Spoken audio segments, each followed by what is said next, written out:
How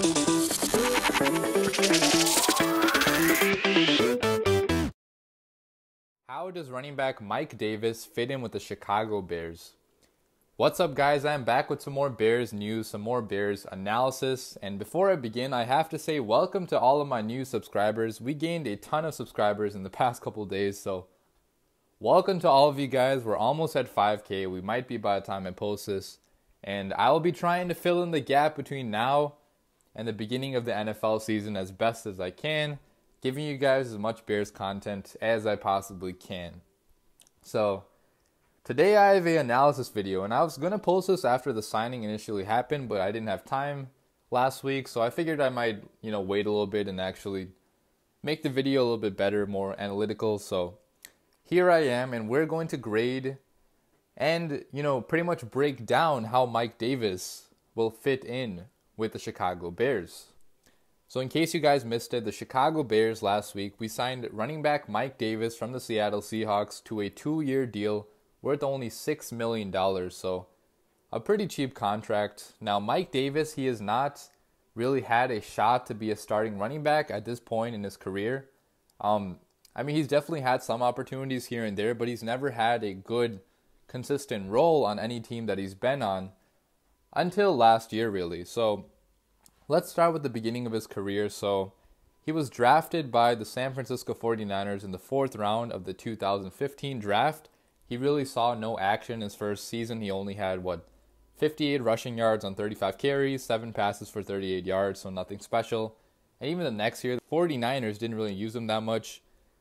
He finished the year with 50 rushing yards the next year and only 1 rushing touchdown, catching 3 passes for 25 yards. So with the 49ers, pretty much he never actually got a shot. So he was cut by them and picked up by the Seahawks in 2017, where he actually got some more of a chance. In 2017, he had 240 yards on 68 carries. He started 6 games for them at running back, and also catching 15 passes for 131 yards that year. And then the next year, which was last year, 2018 season, he actually appeared in 15 games and actually had a shot to showcase his abilities. He ended the season with 514 rushing yards on 112 carries and scored 4 rushing touchdowns. He also caught 34 passes for 214 yards and scored 1 receiving touchdown. So you can really see that, up to this point until last year, he really has not had a good shot at even being a starting running back in this league. And, when you look at Mike Davis and his abilities, right, I really feel like Mike Davis is a hybrid between Tariq Cohen and Jordan Howard. If you look at his frame, if you look at his abilities, like Mike Davis, he's 5'9", he's 217 pounds, so definitely a lot bigger than Cohen, but still smaller than Jordan Howard. So, from a physical attribute standpoint, he is right in the middle. If you look at his skill set, he is, again, a hybrid of those two running backs because he can catch the ball out of the backfield. He is faster than Jordan Howard is. He is more shifty than Jordan Howard is. He is a better receiver than Jordan Howard is. But, he can still knock people over sometimes. He can still plow through people. So those are things that, Tariq Cohen can't do, but Mike Davis can do. Now, that also means that he is not extremely talented at any one thing. Like, he is a all-around, up to this point, all-around average running back. He's not extremely dominant at catching the ball. He's not extremely dominant at, knocking people over, but he is right in the middle.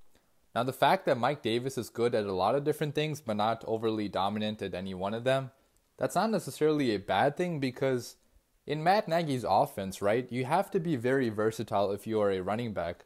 That's why I feel like Jordan Howard is, has the possibility of being traded because he just isn't as versatile as other running backs in the league are. He is very dominant at plowing people over. He's very dominant at just, gaining those crucial yards in situations where you really need them. But in this offense, a running back that can catch the ball has tremendous value. So, for that reason, I think that Mike Davis, even though he might not be as good as plowing people over like Jordan Howard is, the fact that he can catch the ball makes him, very valuable.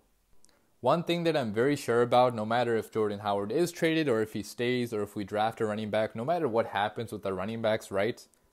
I'm almost 100% sure that Matt Nagy is going to use a running back by committee approach for next season. And guys, that's not a bad thing at all, because I feel like whenever people think about, running back by committee, right? There's like a negative connotation that comes along with that. People think that, you have, a bunch of different running backs because none of them are good enough to actually start. But that's not the truth at all. If you look at the past couple Super Bowl champions, they used running back by committee approaches. I mean, yeah, Sony Michel this year, he had a dominant year, but the Patriots also had a couple other really talented running backs that did do some damage for them. So it's not going to be a bad thing at all if we have a running back by committee approach next year.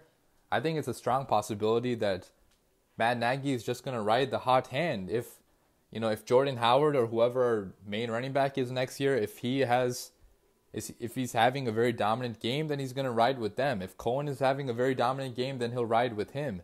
If Davis is having a very dominant game, then he'll ride with Davis. So don't expect any one running back to be extremely dominant next season, because I think it's going to be a committee approach. Now, where does Mike Davis fit in on this committee? Well, I can't say for certain right now, because he has not played that much in the NFL, so we don't know what his potential even is.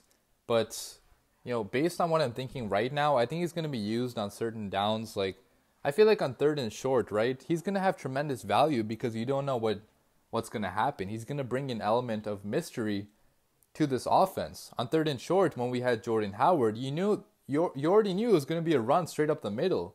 When Cohen was in, you knew it was going to be a pass. But with Mike Davis on 3rd and short, you don't really know what's going to happen because he can do both.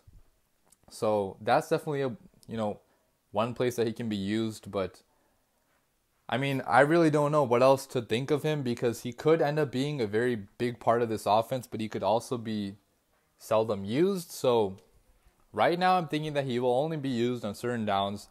He will have a role, but not too big of a role. But all this could change when the season starts. You never know.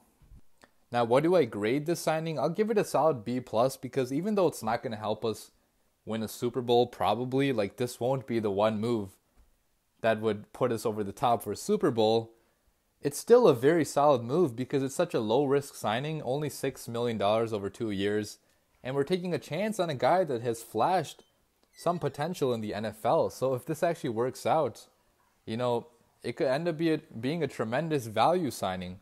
Mike Davis is only 25 years old. He has a lot of football ahead of him, and by giving him a chance, maybe we could see something special blossom.